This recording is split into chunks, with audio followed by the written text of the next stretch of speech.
मैं चाहता हूं कि जो दिव्य ज्ञान मैंने तुम्हें प्रदान किया है उसके बारे में कोई शंका या आशंका या कोई प्रश्न यदि तुम्हारे मन में हो तो मुझसे अभी पूछ लो, क्योंकि इसके पश्चात ऐसी ज्ञान, योग और भक्ति की बातें करने का फिर अवसर नहीं मिलेगा।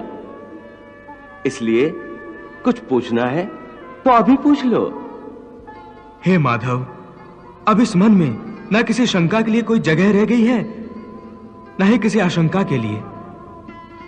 अब तो पूर्ण श्रद्धा और पूर्ण भक्ति से मेरा मन एक लहराते सागर की भांति आनंद से उमड़ रहा है।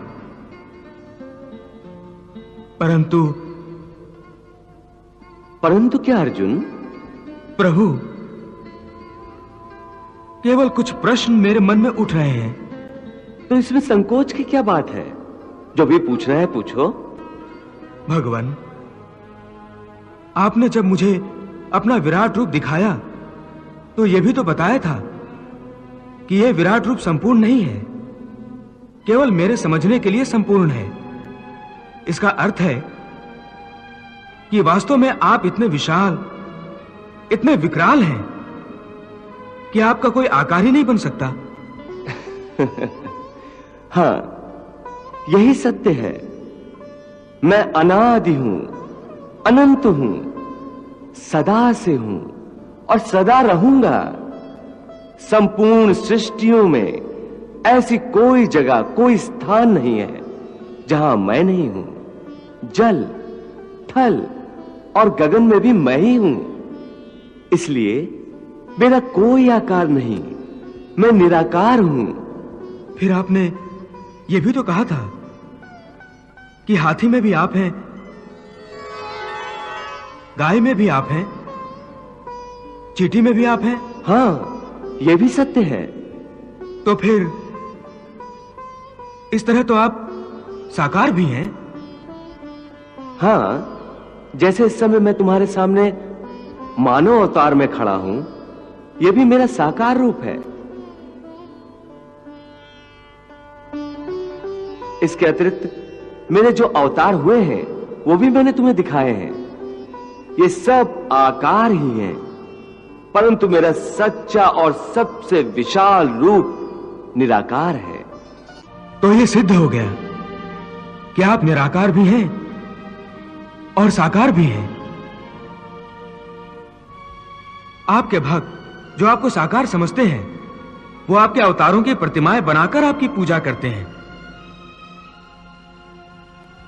और जो भक्त आपको निराकार मानते हैं वो आपको निराकार रूप में पूजते हैं। इनमें से कौन सही है? वो जो आपकी प्रतिमाओं और मूर्तियों की पूजा करते हैं, या वो भक्त जो आपके निराकार रूप को पूजते हैं? हे अर्जुन, गलत कोई भी नहीं है। मेरे भक्त को मेरा रूप चराचर किसी वस्तु में भी दिखाई देता है तो वो मन में मेरा ही ध्यान करके उसे पूजता है। मेरे रूप या अवतारों की मूर्तियां बनाकर भी पूजा की जाती है। जिन्हें इन मूर्तियों में मेरा विशाल रूप दिखाई नहीं देता वो मेरे अनादि और अनंत निराकार रूप की पूजा करते हैं। दोनों तरह के भक्त भक्ति के रास्ते पर चलते चलते मेरे परम धाम की ओर बढ़ते हैं। कोई बूढ़ा कमजोर है तो लाठी के सहारे चलता हुआ मुझ तक आता है। कोई बगैर लाठी का सहारा लिए आता है।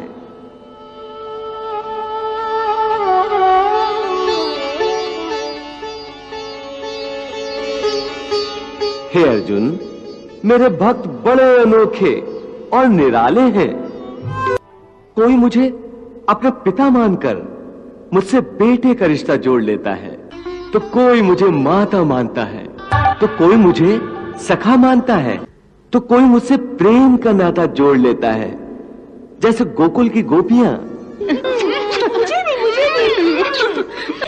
जो मेरे प्रेम में संसार की सारी रीत रिवाजों को भूल जाती हैं। उनकी आंखों में, उनके मन में हर जगह, हर समय मेरा ही रूप समाया होता है। कई सिद्ध साधु मुझसे प्रेम करने के लिए गोपियों के रूप में बार बार जन्म लेते हैं। मैं सब भक्तों को उनकी भक्ति का बदला उनके मन चाहे रूप में देता हूं। मैं उनका पिता भी हूं, माता भी हूं, सखा भी हूं और प्रीतम भी मैं ही हूं। तो क्या भक्त आपसे प्रेम भी कर सकता है? प्रेम ही तो भक्ति है। जिसके मन में प्रेम ना हो वो मेरा भक्त कैसे हो सकता है? सच पूछो तो मैं प्रेम ही प्रेम हूं। प्रेम ही परमात्मा है। ये विधियां तो बनाने वालों ने बना दी हैं। मैं उन विधियों द्वारा पूजा करने वालों की पूजा भी स्वीकार कर लेता हूं, परंतु मैं ये नहीं देखता कि मेरा भक्त विधि अनुसार पूजा कर रहा है या नहीं। केवल पूजा करने वाले की भावना देखता हूं, उसके मन में मेरे प्रति प्रेम और भक्ति भाव है या नहीं, ये देखता हूं। जिस पूजा में विधि ही विधि हो और प्रेम तथा भक्ति ना हो, उस पूजा द्वारा कोई भी मुझे प्राप्त नहीं कर सकता।